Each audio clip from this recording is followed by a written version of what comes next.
오늘 하나님께서 우리에게 주신 말씀은 예레미야서 51장 11절부터 19절 말씀입니다. 예레미야 51장 11절부터 19절 말씀까지 저와 여러분이 한 절씩 봉독하도록 하겠습니다. 11절입니다. 화살을 갈며 둥근 방패를 준비하라. 여호와께서 메대 왕들의 마음을 부추기사 바벨론을 멸하시기로 뜻하시나니 이는 여호와께서 보복하시는 것 곧 그의 성전을 위하여 보복하시는 것이라. 바벨론 성벽을 향하여 깃발을 세우고 튼튼히 지키며 파수꾼을 세우며 복병을 매복시켜 방비하라. 이는 여호와께서 바벨론 주민에게 대하여 말씀하신 대로 계획하시고 행하심이로다. 많은 물가에 살면서 재물이 많은 자여, 내 재물의 한계 곧 내 끝이 왔도다. 만군의 여호와께서 자기의 목숨을 두고 맹세하시되 내가 진실로 사람을 메뚜기같이 내게 가득하게 하리니 그들이 너를 향하여 환성을 높이리라 하시도다. 여호와께서 그의 능력으로 땅을 지으셨고 그의 지혜로 세계를 세우셨고 그의 명철로 하늘들을 펴셨으며 그가 목소리를 내신즉 하늘에 많은 물이 생기나니 그는 땅 끝에서 구름이 오르게 하시며 비를 위하여 번개를 치게 하시며 그들의 곳간에서 바람을 내시거늘 사람마다 어리석고 무식하도다. 금장색마다 자기가 만든 신상으로 말미암아 수치를 당하나니 이는 그 부어 만든 우상은 거짓이요 그 속에 생기가 없습니다. 이것들은 속된 것이요 조롱거리이니 징벌하시는 때에 멸망할 것이나 다같이 야곱의 분깃은 그와 같지 아니하시니 그는 만물을 지으신 분이요 이스라엘은 그의 소유인 지파라. 그의 이름은 만군의 여호와이시니라. 아멘. 우연한 기회로 지난주에는 박선희라는 여류 작가의 자전적 에세이 당연한 것들이 당연하지 않을 때라는 수필을 읽을 기회가 있었습니다. 그 내용은 이렇습니다. 열심히 산 하루를 잘 끝내고 남편과 두 아들이 있는 집으로 돌아왔습니다. 저녁을 먹고 잠이 들었습니다. 근데 그녀가 아침에 일어난 곳은 불빛이 눈 위에 환하게 켜져 있는 응급실이었습니다. 그렇게 시작됩니다. 뇌출혈로 인해서 발끝조차 움직일 수 없고 말도 할 수 없는 그런 상태로 죽음을 맞이해서 그때부터 시작해서 그녀가 오래도록 투병하는 그런 이야기를 위트 있게 그려낸 자전적 수필입니다. 갑자기 닥친 낯선 자리, 준비하지도 않았었는데 목에 끼워져 있는 플라스틱 관, 각종 검사들, 식구들과 친구들이 긴박하게 왔다 갔다 하는 그 왕래들, 치료를 받으면서 간병인들과 4번이 간병인들이 바뀌게 되는데 그 관계에서 오는 갈등, 때로는 위로, 때로는 감동들. 간호하는 지인들과 간호사들이 무심코 내뱉은 단어 하나 때문에 자신의 전부를 잃은 것 같은 뇌출혈보다도 더 자기 가슴을 후벼파는 그 통증들. 의사들은 바쁘게 자기한테 왔다가 알 수도 없는 말을 내뱉고는 또 다시 바쁘게 가버립니다. 재활의들과 함께하는 기나긴 재활가족, 걸을 수 없는 자기의 걸으라 그러고 무릎을 구부렸다 피게 하는 동작들을 많이 하고 대소변을 받아내기 위해서 자기 몸을 마음대로 뒤집고 휠체어 타서 운동을 하자고 너무 아픈 그 허리를 그냥 지들 마음대로 이렇게 세워서 태워서 자기를 끌고 다니는 그런 상황들. 류씨라는 성을 가진 남편, 여기서는 자기 두 아들의 이름도 나중에는 다 고백합니다. 또 자기 동생 호주에서 오는 자매들, 엄마, 시엄마까지 등장하며 때로는 눈물도 나게 하고 웃게도 하고 진지하게 삶을 마주하게 하는 그런 수필이었습니다. 제가 오늘 설교 서두에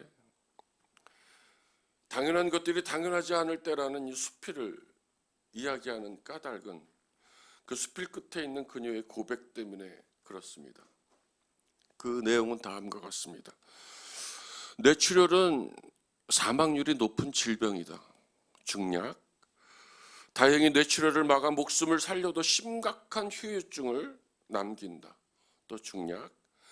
건강하게 육신을 자유롭게 움직이는 것으로 행복을 못 느끼는 사람들도 있지만 몸의 자유로움을 좀 잃어도 행복할 줄 아는 사람은 많다.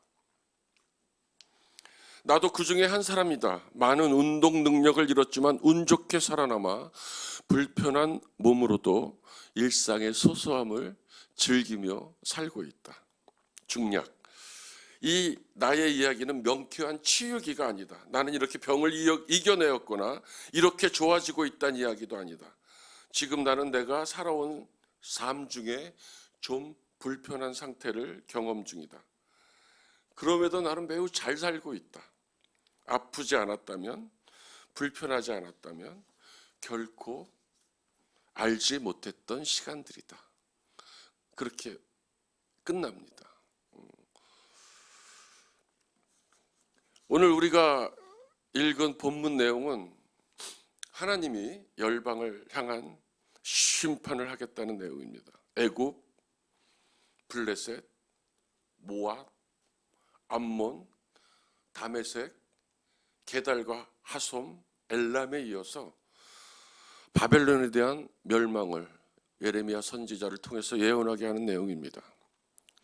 한때 하나님의 종, 예루살렘 25장 9절에 보면 하나님의 종으로 칭해지면서 심판의 도구로 쓰여졌던 바벨론이라는 나라가 이제는 심판의 대상이 되어버립니다. 바벨론은 강한 군사력과 풍부한 자원, 경제력으로 교만해졌습니다. 하나님의 백성을 멸시하고 하나님을 모독했습니다. 성전을 위하여 하나님께서 친히 보복하신다고 오늘 성경은 고발하고 있습니다. 그리고 하나님께서는 야벳의 후손인 메대 왕들을 세우셔서 바벨론을 심판합니다. 그런데 오늘 본문 중에 갑자기 여호와를 찬양하는 말씀이 나옵니다. 우리 다 함께 예레미야 51장 15절 16절 다시 한번 봉독하도록 하겠습니다. 15절 여호와께서 시작.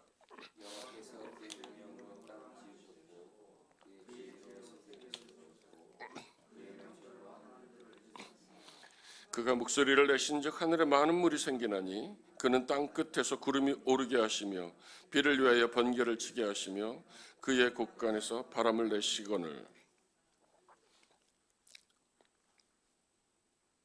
이 말씀은 예레미야 10장 12절 16절의 말씀이 약간 변형되어서 다시 한번 반복된 것입니다.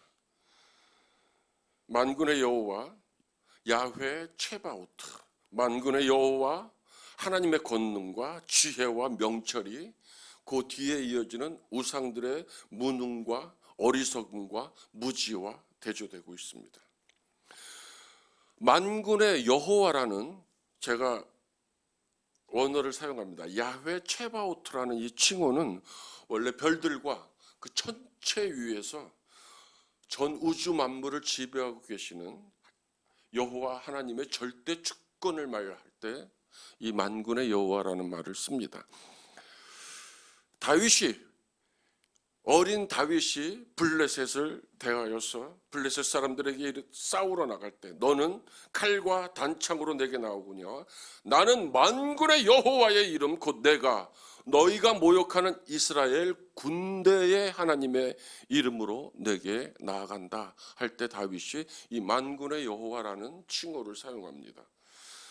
만군의 여호와라는 이름이 처음 사용된 것은 한나를 통해서였습니다. 사무엘서에서 1장 11절에 역사서와 시가서에서는 만군의 여호와가 18회 정도 나오고 선지자서에는 약 240회 정도 만군의 여호와라는 말이 등장합니다. 이 만군의 여호와를 제가 잠깐 살펴보려고 합니다. 우주 만물을 창조하시고 통치하시는 하나님은 첫 번째로 하늘 천군 천사를 통해서 악한 자를 징계하실 때 만군의 여호와 이렇게 얘기합니다. 당신의 백성들을 대신해서 전쟁을 대신하여서 치르실 때 만군의 여호와는 칭호가 등장합니다. 천지 만물을 창조하신 유일하신 여호와 하나님을 드러내실 때도 만군의 여호와라는 칭호를 사용하십니다.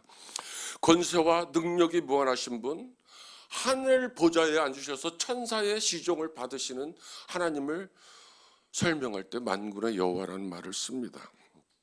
천상의 회의를 주재하시는 야곱의 하나님이시고 언약궤 위에 두 그룹 사이에 좌정하셔서 이스라엘을 통치하십니다. 이제는 영적 이스라엘인 우리의 삶까지도 우리 마음을 성전 삼아 들어와 계셔서 통치하시는 분이 여호와 차바오트 만군의 여호와입니다. 언약을 맺으시고 그 백성들과 맺으신 언약에 따라서 함께 하시고 결국에는 구속하시는 분이 만군의 여호와십니다. 그분은 영광의 왕이시기 때문에 오늘 이스라엘 백성들을 찬양하라고 오늘 그 말씀이 오늘 말씀 중간에 나옵니다. 이 만군의 여호와는 범죄한 이스라엘에 대해서 심판하시는 분이고 능력과 권세로 보응하시는 분이십니다. 그 다음에 우상이 나옵니다.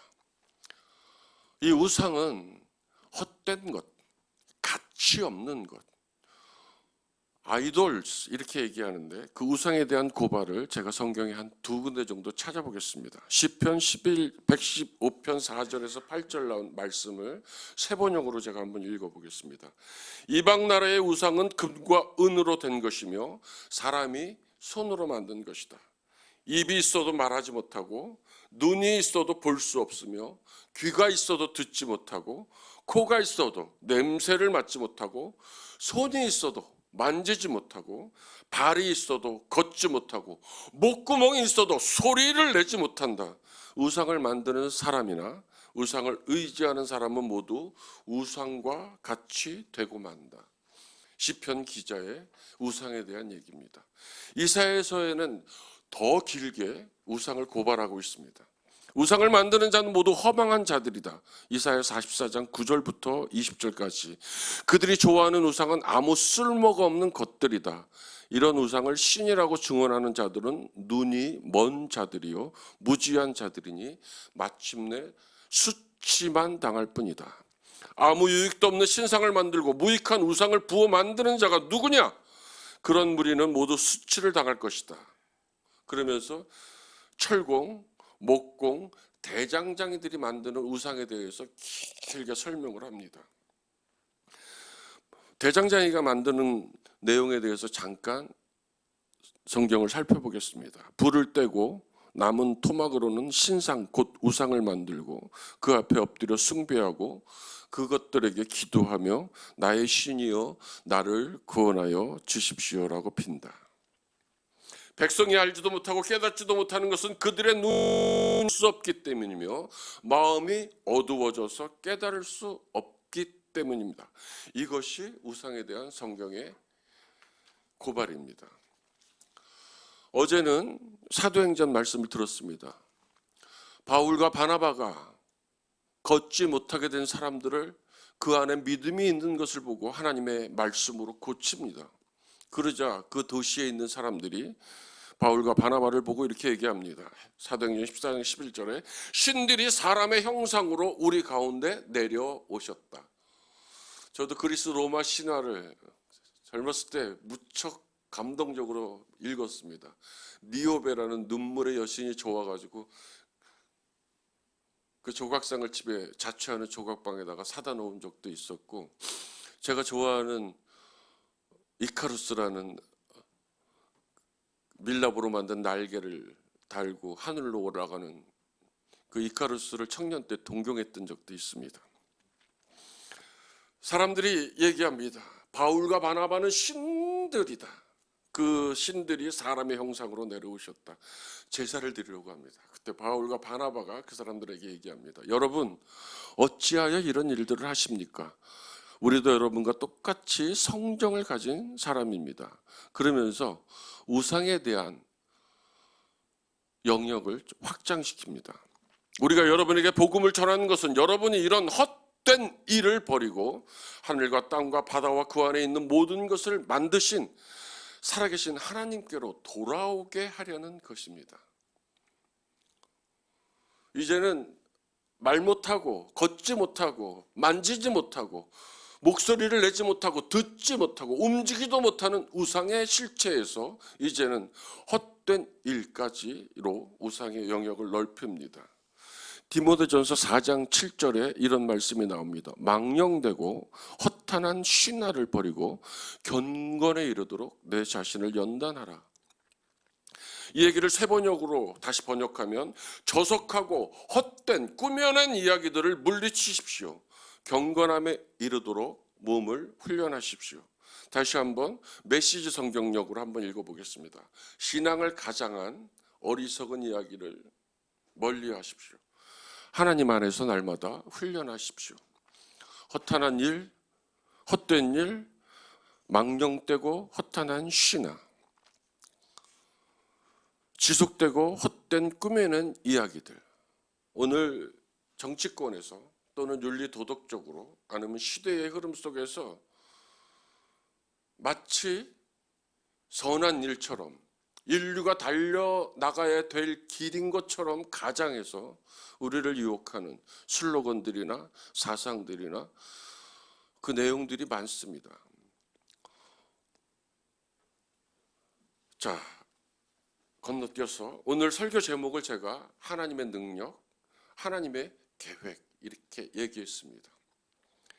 한쪽에서는 수많은 기적과 표적을 행하신 예수 그리스도가 계시고 또 다른 한쪽에서는 하나님 자신이신 아들 예수 십자가 고난의 길을 순종함으로 걸어가시는 죽임 당하신 예수가 있습니다.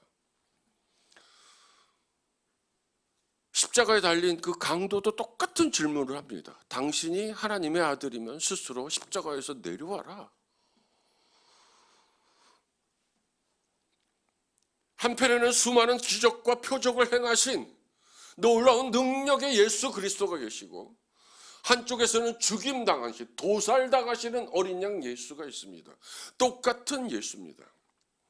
우리는 하나님에게 우리 삶의 문제들에 부대끼고 때로는 이해할 수 없고 또다시 내가 벗어나고 싶은 상황이 됐을 때 하나님에게 이렇게 묻습니다. 왜? 하나님 왜 나에게 이런 삶을 허락하셨습니까? 라고 기도할 수 있습니다. 욥도 수많은 날들 동안에 하나님 왜 나에게 이런 고통의 시간을 허락하셨냐고 묻습니다. 하지만 나중에 그가 하나님을 만난 후에는 이렇게 얘기합니다. 내가 눈물과 티와 죄가 없는 데서 회개합니다. 옛날에는 주를 하나님을 귀로만 드럽잡더니 이제는 하나님을 눈으로 보고 있다고. 우리는 이렇게 기도해야 합니다. 왜가 아니라 하나님의 계획이 무엇입니까? 만군의 여호와 앞에 내 아빠 아버지 앞에 나와 함께 하시는 나의 왕 되신 하나님 앞에 우리는 살아가는 인생입니다. 오늘 서두에서 말씀드린 당연한 것이 당연하지 않을 때라는 에세이처럼 조금 불편한 삶이어도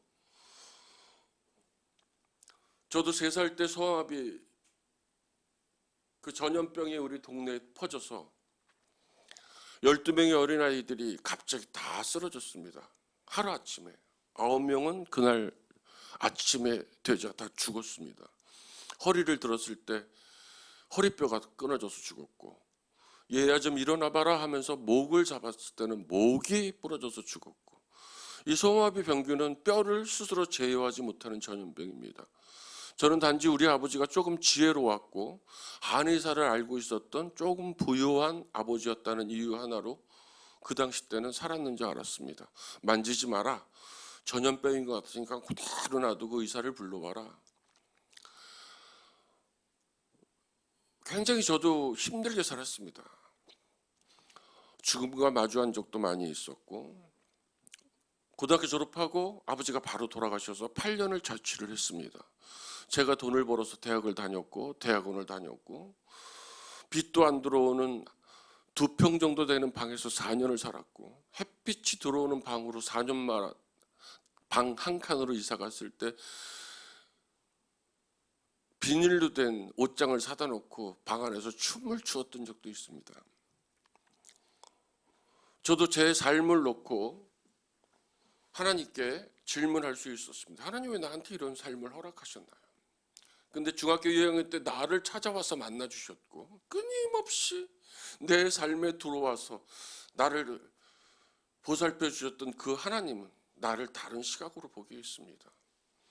나를 겸비하게 하셨고 나를 낮추셨고 나를 하나님 앞에 끊임없이 무릎 꿇게 하셨고 하나님을 찬송하는 삶을 살지 않으면 견딜 수 없게끔 만드셨고 그것이 세상의 어떤 것보다도 나를 자신 있는 인생으로 하나님이 세워갔습니다.